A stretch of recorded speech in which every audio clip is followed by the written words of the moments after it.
Coming up next, shocking video showing turkeys abused at Pennsylvania farms. Now police have made arrests. Plus, a Penn State study shows how local rural areas are struggling to access a life-saving drug. And a scary NFL head injury puts the spotlight back on concussions. And a study based in our area. The Center County Report starts now.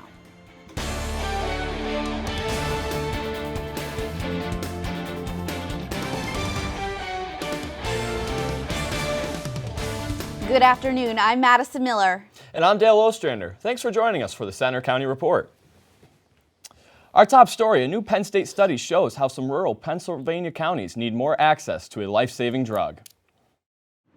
A new study conducted by a group of Penn State geography professors found a divide between urban and rural areas' access to a life-saving drug called naloxone. The drug is commonly known as Narcan, and it is used to treat opioid overdoses.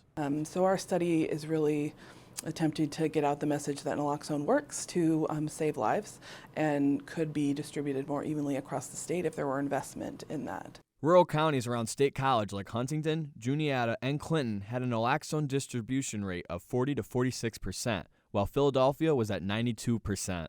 Robert Hawley, a paramedic from Susquehanna County, says Narcan access is harder for areas that have fewer pharmacies and emergency services. So if the volunteer ambulances don't have it, if the state police can't get there, or if we're not close, then you kind of run into the problem where if the patient or the family doesn't have it, getting access to it could be anywhere from 15 minutes up to 45 minutes. There is a standing order in Pennsylvania for naloxone, which means any person in Pennsylvania can walk into a pharmacy and get naloxone prescribed to them. If that's the case, for someone to buy Narcan here in State College, the price with insurance is around $10 to $20. Without insurance, it is close to $130. Plus, you need to learn how to use it properly. To use Narcan, start by inserting it through the nostril, pushing the spray into the nose, and then calling 911 immediately. Pennsylvania is set to receive a maximum of $1 billion from pharmaceutical companies for their role in the opioid crisis. The death toll from Hurricane Ian is now up to 101, and the storm has left Florida with a long and frustrating cleanup ahead. Reporter Malia Brown has an update. Although Hurricane Ian hit Florida more than a week ago, its impacts are still being felt as people deal with shuttered schools, power shortages, contaminated water, wrecked houses, and the loss of loved ones. Neighborhoods along Florida's Gulf Coast took a direct hit. Tampa resident Molly Simmons told us she prepared for the worst. It was supposed to be like a Cat 5 at my house, so we literally my parents bought a bunch of food and put all of our animals in a place with no windows, and because we don't have basements, so it's hard to hide in Florida. And then again, put all the furniture in the pool. The storm came ashore farther south as a Category 4. Thankfully, Molly's family ended up not getting hit by the hurricane. However, the Category 4 hurricane with winds up to 150 miles per hour ended up hitting areas such as Fort Myers, Naples, Punta Gorda, and Cape Coral the hardest. Now, even though the skies have cleared, many Floridians are returning to find their communities unrecognizable. President Biden toured damaged areas this week with Florida's governor and offered words of encouragement. Today, we have one job, and only one job, and that's to make sure the people of Florida get everything that they need to thoroughly recover. A long, daunting recovery lies ahead for storm victims across the state. I'm Malia Brown for the Center County Report. Ian is now the second deadliest storm to hit the U.S. mainland this century after Hurricane Katrina. State police say 11 people working for one of the nation's leading turkey producers have been charged with animal cruelty here in Pennsylvania. Police say they were caught on this PETA investigation video kicking and beating turkeys at farms in Chester, Cumberland, Franklin, Fulton, Perry, and Union counties. The case involves workers at Plainville Farms. The Chief Justice of the Pennsylvania Supreme Court has died at age 74. Max Baer passed away just months before he was set to retire. He died several days ago in his home outside Pittsburgh. Justice Deborah Todd will now take over as Chief Justice and is now the first woman to lead the state Supreme Court. The Mount Nittany Health System Board has approved a $350 million expansion set to begin next summer. The expansion will include a 10-floor, 300,000 square foot addition to Mount Nittany's Medical Center. It's scheduled to open by December 2026. And a local school district faces a dilemma, either renovate or start over. The Bellefonte School Board is hiring architects to look at a plan for a potential new school building. The district has spent more than $100,000 over the past decade plus to study the future of its elementary schools. The options include upgrading 4 schools, closing 1 or more, and building a new one. A new government study on teen vaping suggests there's not much progress in keeping e-cigarettes away from kids. The data shows more high schoolers vaping, with 14% saying they've done it recently. That's up from 11% last year. Many educators say vaping is still a problem, even though federal and state laws have raised the age for buying tobacco and vaping products. Another health issue in the news lately has been concussions. After several NFL players face scary injuries, reporter Joe Callahan Jr. says Penn State is in the middle of a multi-year study on the issue. Sports gives us a lot of things: joy, a hobby, exercise. The one thing that looms are injuries. It's the risk every athlete takes when they step onto the battlefield. One injury the sports world is trying to learn more about is concussions. Football is one sport in which concussions are an issue. The problem coming from the myth that concussion happen only during head-to-head collision, and not really the case. Dr. Semyon Slobanov has been a part of a concussion research project since 2002. He says there's many ways to suffer a concussion. Most of the cases, including a recent one what happened in the NFL, that not related with a direct head-to-head collision. So in other words, regardless what type of helmets you have, and that this whiplash, and what we see in a sideline and the football and or other sports is definitely the helmet's not designed to prevent concussive injury. Tua Tagovailoa suffered a head injury just 4 days after it was speculated that he had a concussion. Dr. Slovanov says to wait on pointing blame. But it could be not related with the head per se, but could be related with the inflammation of spinal cord. We did some study and published it in Journal of Neurotrauma. That's definitely evaluation of multiple systems, because systemic injury could be anywhere. Dr. Slovanov says without proper medical records, more investigation will have to be done. For Center County Report, I'm Joe Callahan Jr.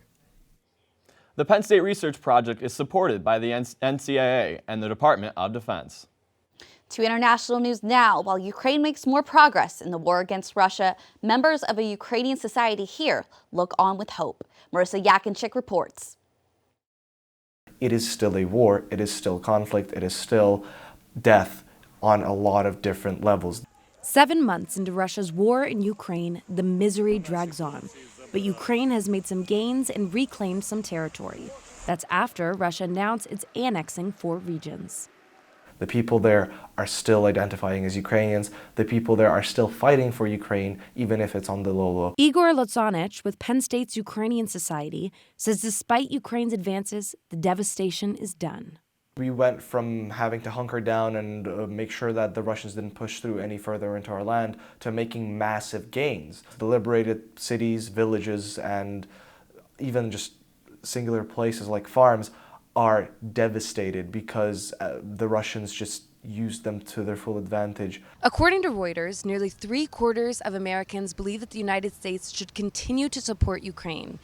Recently, the Biden administration announced another $625 million in aid to Kyiv. He can't seize his neighbor's territory and get away with it. It's as simple as that. The aid package includes key weapons, ammo, and equipment. The traditions and the kind of things that were traditional to my life have completely fallen apart. Because, for example, during the summer, I would go to Ukraine, to Western Ukraine, to see my friends, to just enjoy my time there. I would go to the Carpathian Mountains and enjoy my time there, and it was great. Especially at the beginning of the war, it was very difficult to even fathom that, not being able to go there, and with even more fear to imagine that when I go there again, I'm not going to see the friends who I usually would see there. I'm Marissa Yakinchik for the Center County Report.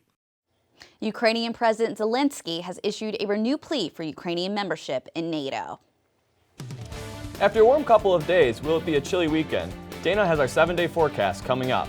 Plus, it's Pumpkin Festival time in State College. Also coming up, lots of people are struggling with their mental health. Meet one man who found a creative outlet to express his struggles with anxiety.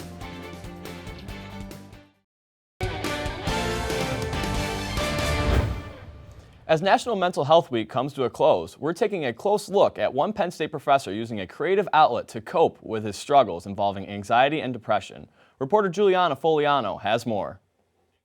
Anxiety disorders affect more than 40 million adults each year. That's according to the Anxiety and Depression Association of America.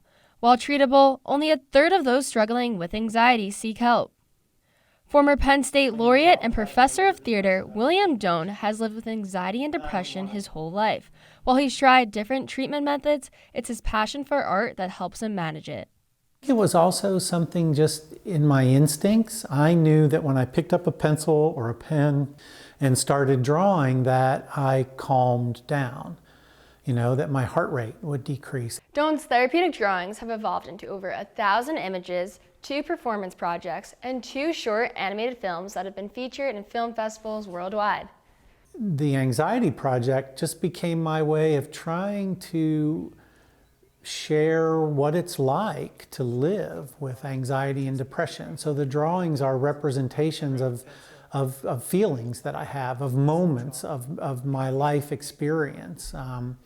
And that's really what it became about. Like, can I make work that helps other people understand, even if they don't have anxiety or depression, they may know someone who does.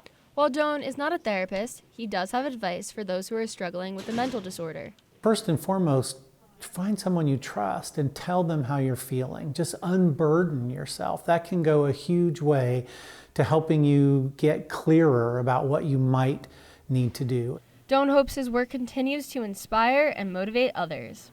In State College, I'm Juliana Foliano for the Center County Report. Doan's work can be found in the Borland Project space on Penn State's campus or on his website. A State College landmark built in 1914 has been demolished. The University Club on West College Avenue has been torn down after 108 years. The building was once the center of town, but it was recently deemed unable to meet university needs. Penn State bought the property for over $4 million, but there's no decision yet on what it will be used for. An annual Center County Fall tradition returns today. It's the Pumpkin Festival at Penn State. Among the highlights, 1,000 pumpkins given away for a jack-o'-lantern carving contest. Reporter Serena DeVanzo is live at the Arboretum with more on the popular event. Serena? Thanks, Dale. I'm live at the Penn State Arboretum, where registration continues for the jack-o'-lantern contest for the annual Pumpkin Festival.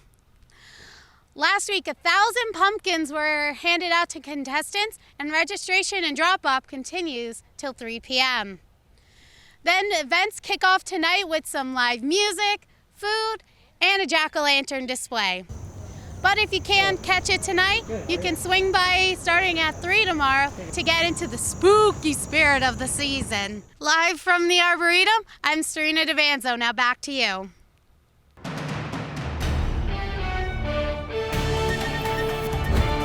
Well, we started pretty cloudy here in State College early this morning, but we do have some breaks in the clouds ahead of a cold front that's going to move in a little bit later today. Currently 61 degrees, and we're actually right around our high temperature for today, which is going to come in a little bit earlier than we're used to. Temperatures currently in our area between the upper 40s and into the mid 70s, so a pretty impressive gradient as we go across the state today. But it's going to be a little bit cooler as we expand this out because there's a high pressure system, a pretty strong one, coming from Canada that's going to move in behind this cold front and bring the chilly air into our area. Now, we won't be seeing temperatures in the mid 40s except for overnight, but we could see a lot cooler air than we're used to, and we can see that as we go through our future cast. So a high of only around the mid 60s today, coming in a little bit earlier than we're used to. Peak heating usually happens around 4 p.m., yet our temperatures are going to fall starting around noon. And as we go into the overnight, some areas up in the north could even see some frost as we get down into the mid 30s. And on Saturday, we only begin to rebound into the mid 50s. So it's going to be feeling a bit more like mid-November with temperatures about 10 degrees below average. As this cold front begins to traverse through the state, it's going to be pretty weak and moisture starved. Therefore, we're only going to have some cloud cover. Can't rule out a stray shower, but most people are going to remain dry. And as that high pressure system begins to move in behind it, our skies really clear out, besides a couple of clouds and showers along the PA-New York border. But for the most part, it's going to be a really sunny but pretty chilly weekend. And before we can get into the weekend, we have to get through today. So for today, a high only in the lower 60s. Can't rule out a stray shower. And our temperatures are going to be falling throughout the day. And as we go into the overnight, you may want to hold on to your hat because it's going to be pretty windy as well, with sustained wind speeds about 10 to 15 miles an hour and gusts over 20. And as we go into the day tomorrow, it's going to be remaining windy as well, with mostly sunny skies.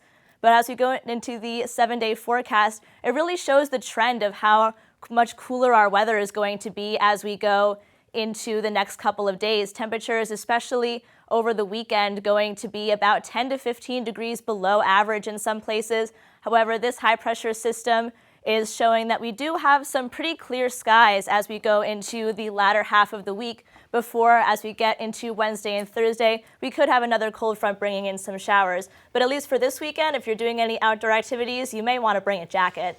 I am not excited for this colder weather. Dale, what are your thoughts? I'm excited for the colder weather, and with cold weather comes hockey season. Logan, what do you got for us? Thanks, Dale. As the weather gets colder, we'll add some ice into the mix. Penn State men's hockey begins its season tonight. We look ahead to puck drop and their first opponent. Plus, we take a look at a special bond between family on the gridiron at a local high school. Their story is next in sports.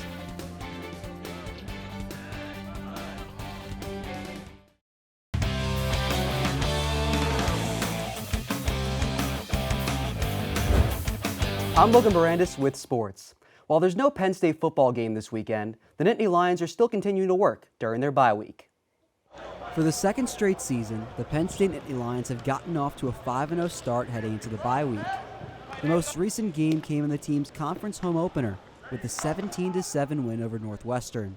A main difference from last year is seeing the ground game catch up to the passing attack, which according to James Franklin has created a more balanced offense under second-year offensive coordinator Mike Yursich. I do think obviously this year our identity revolves around being more balanced and having the ability to run or pass.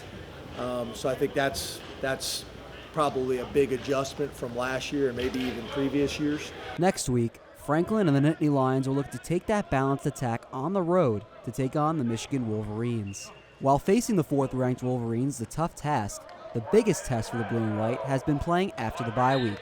James Franklin-led teams here at Penn State are 3-6 following the bye week, which includes last year's season-crushing loss on the road against Iowa. Now the Nittany Lions face another road test following the week off. While the blue and white came up flat against Iowa after the bye week, Franklin hopes to keep this team fresh headed into next week in Ann Arbor. You know, we're able during this bye week to, rather than staff meet at 7, staff meet at 8 allowed, because part of the bye week is also, you know, making sure everybody's fresh, not only the players but the coaches as well. But then also that should show up in next week as well, because you should be ahead. Next week's game at Michigan kicks off at noon, and you can listen live on Penn State's Com Radio. Let's move on to some high school football. Our After the Whistle game of the week tonight features 3-3 Carlisle as they travel to take on the undefeated State College Little Lions at 6-0 for their homecoming game. Also tonight, Bellefonte travels to Huntington and Penns Valley plays Conemaugh Valley. Staying now with high school football, Bald Eagles coming off a big win over previously undefeated Tyrone last week. Some say family comes first, but for their head coach and quarterback, it's one and the same. Bald Eagle football is off to a 3-3 start, led by sophomore quarterback Carson Nagel. And the head coach drawing up the plays just so happens to be his father, Jesse Nagel. While at home it may be father and son, out here on the football field, it's head coach and quarterback, one of the more important duos out in a football game, even more important than a quarterback and his receiver. Nagel has been the Eagles starter since freshman year.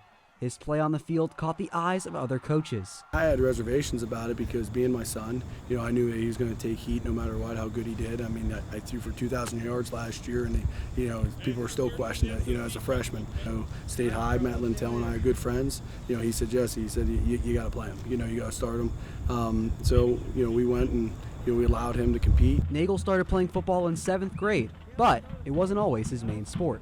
When I was younger, it was always baseball. I didn't play football until, 7th grade. So, I mean, I've always loved football, but baseball was really my true go-to when I was younger, but now it's football. The relationship between coach and quarterback doesn't just stay on the football field. the living room often turns into the film room. Well, I mean, if I have a bad practice, we put the film on the TV and we watch it, and every game we put film on the TV. Just it depends on if the day's good or not.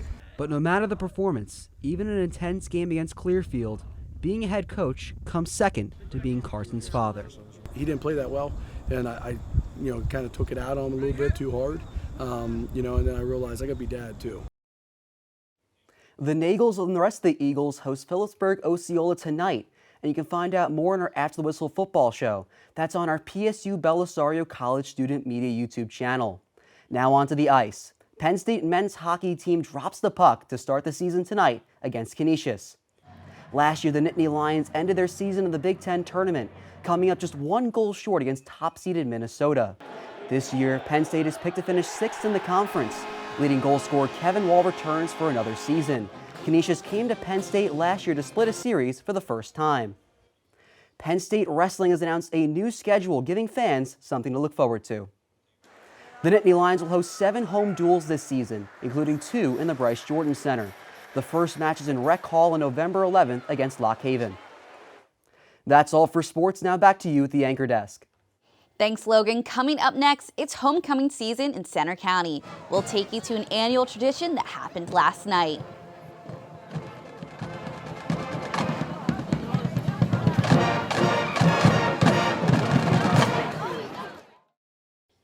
State College Area High School is hosting its annual homecoming weekend, featuring the football game, dance, and parade. Events kicked off last night with the homecoming parade. Beginning at the high school, the parade included bands, floats, clubs, as locals made their way through downtown, ending with a pep rally at Memorial Field. The homecoming football game kicks off tonight at 7, and they'll announce their honor court and homecoming king and queen. That's all for today's newscast. We'll hope you'll join us Tuesday for our next local news update. But you can follow us anytime for our breaking news and watch our stories on our Center County Report social media. You'll find us on Twitter, Facebook, Instagram, YouTube, and our website. Have a great afternoon.